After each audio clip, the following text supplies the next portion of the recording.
Hi friends! Welcome to Mahika truths. శివానుగ్రహం ఎలా ఉంటుందో తెలిపే ఈ చిన్న కథను వినండి. వీడియోని చివరి వరకు చూసి నచ్చితే లైక్ చేసి మీకు ఇష్టమైన దేవుడి పేరు కామెంట్ చేయండి. కాశీ విశ్వనాథుడి ఆలయంలో అర్చకుడు లింగాభిషేకం చేస్తున్నాడు. ఇంతలో ఆలయం వెలుపల పెద్ద శబ్దమైంది. పూజారి బయటకు వచ్చి చూడగా పెద్ద బంగారు పళ్ళెం ఒకటి కనిపించింది. వెళ్ళి చూడగా దానిపై నా భక్తుని కొరకు అని రాసి ఉంది. ఈ బంగారు పళ్ళాన్ని విశ్వనాథుడు తన కోసమే పంపాడని పూజారి సంతోషించాడు. పళ్ళాన్ని తీసుకుందామని ముట్టుకోగానే అది మట్టి పాత్రగా మారిపోయింది. విడిచిపెట్టగానే మళ్ళీ బంగారు రంగులో మెరిసిపోతూ కనిపించింది.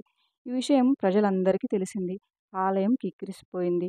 ఒక్కో భక్తుడు రావడం, పళ్ళాన్ని ముట్టుకోవడం, అది మట్టి పాత్రలా మారిపోవడం ఇదే తంతు.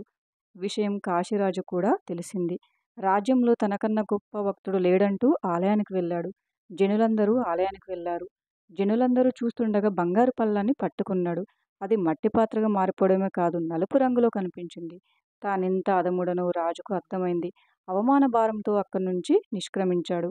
ఇంతలో ఓ పెద్దాయన ఆలయం మెట్లు ఎక్కుతూ లోనికి వస్తున్నాడు. మెట్ల మీద కూర్చున్న బిచ్చగాళ్ళను చూసి చెలించిపోయాడు. కళ్ళు లేని వాళ్ళని చూసి కంటతడి పెట్టుకున్నాడు. విశ్వనాథ, ఆ అభాగ్యుడికి చూపు ప్రసాదించు అని మొరపెట్టుకున్నాడు. తండ్రి మెట్లు ఎక్కడానికి ఇబ్బంది పడుతున్న ఒక కుంటివాడికి సాయం చేశాడు. ఆకలితో అలమటిస్తున్న ఓ ఆడమనిషికి దేవుడి నివేదన కోసం తీసుకొచ్చిన 2 ఫలాలను ఇచ్చేశాడు.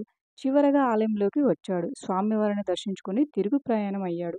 ఇంతలో పళ్ళెం సంగతి తెలిసింది. ఈ వింతేమిటో తెలుసుకుందామని అటువైపు వెళ్ళాడు. దూరంగా నిల్చొని చూస్తున్నాడు. తిరిగి వెళ్ళబోతుంటే ఆ ఆలయ పూజారి, "ఓ పెద్దాయనా, నువ్వొచ్చి ముట్టుకో, రోజు గుడికొస్తావు కదా, నీ భక్తి ఏ పాటిదో తెలిసిపోతుందని" హేళనగా అన్నాడు. పెద్దాయన వెళ్ళి పళ్ళెం పట్టుకున్నాడు. అది మరింత బంగారు వన్నెల్లో మెరిసిపోతూ కనిపించింది. అందరూ ఆశ్చర్యపోయారు. అర్చనలు, అభిషేకాలు భక్తికి నిదర్శనాలు కాదు.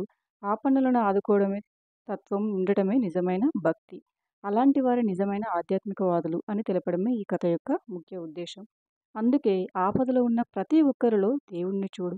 మీకు చేతనైనంత సహాయం చేయడండి. అంతేకాని హేళన చేయొద్దు. మనకు పనికిరానివైనా కొంతమందికి జీవనాధారం కావచ్చు. ఏదైనా చిన్న సహాయం మీకు తోచినంతలో దానం చేసి చూడండి. మనసు చాలా ప్రశాంతంగా ఉంటుంది. Thank you for watching friends.